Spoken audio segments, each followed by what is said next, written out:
Olá, meu nome é Laís, eu sou estudante da Universidade de São Paulo e eu vou apresentar para vocês uma caracterização das propriedades quimiodinâmicas da sobredensidade estelar de monocéros. Bom, o que é a sobredensidade estelar de monocéros? Para falar um pouquinho dela, eu vou relembrar um pouquinho da estrutura da Via Láctea. Então, a nossa galáxia, ela é uma galáxia do tipo espiral barrada, e quando a gente olha ela de perfil, a gente consegue ver um disco, um halo estelar, e no centro a gente consegue ver o bojo.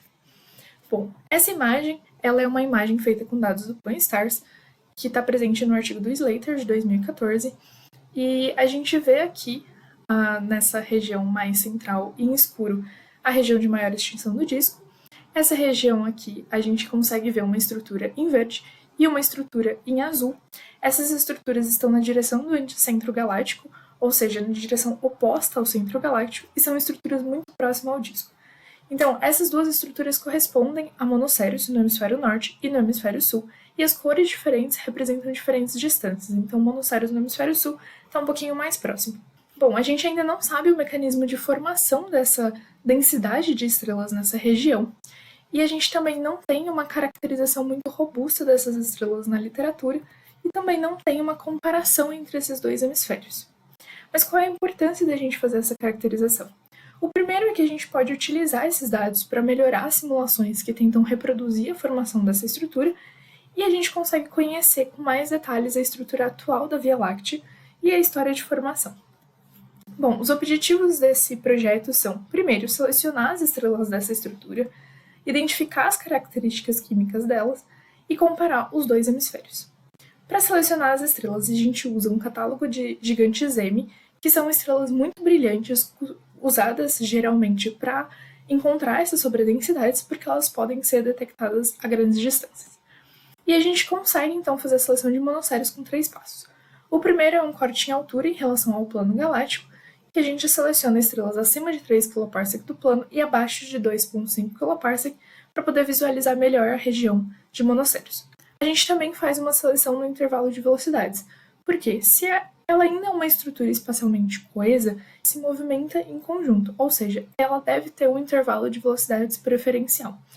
E aí o que a gente faz é separar as nossas estrelas por intervalo de velocidade. Então aqui a gente tem como se a gente estivesse olhando a galáxia por cima, essa estrela em amarelo, ela representa a posição do Sol. A região colorida, ela representa a região esperada para monocéros no hemisfério norte, são os painéis superiores, no hemisfério sul, os painéis inferiores. E cada uma das colunas representa um intervalo de velocidade em torno do centro da galáxia.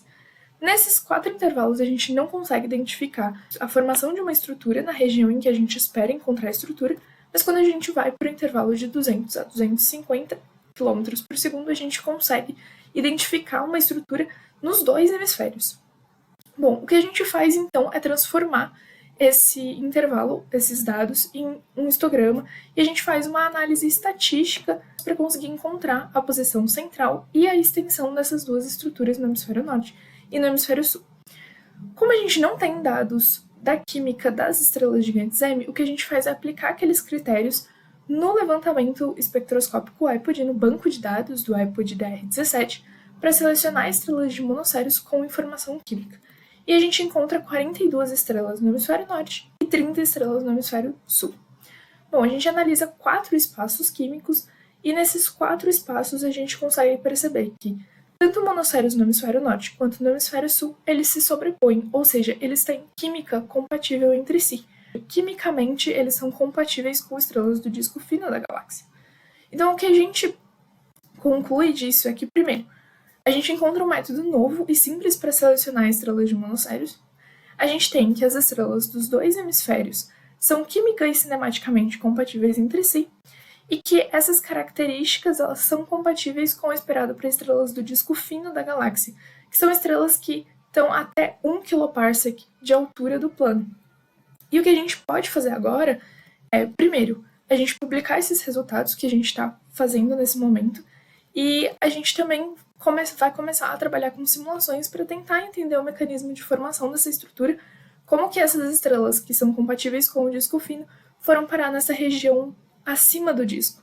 Provavelmente esse mecanismo de formação tem a ver com alguma fusão antiga que aconteceu na história da Via Láctea.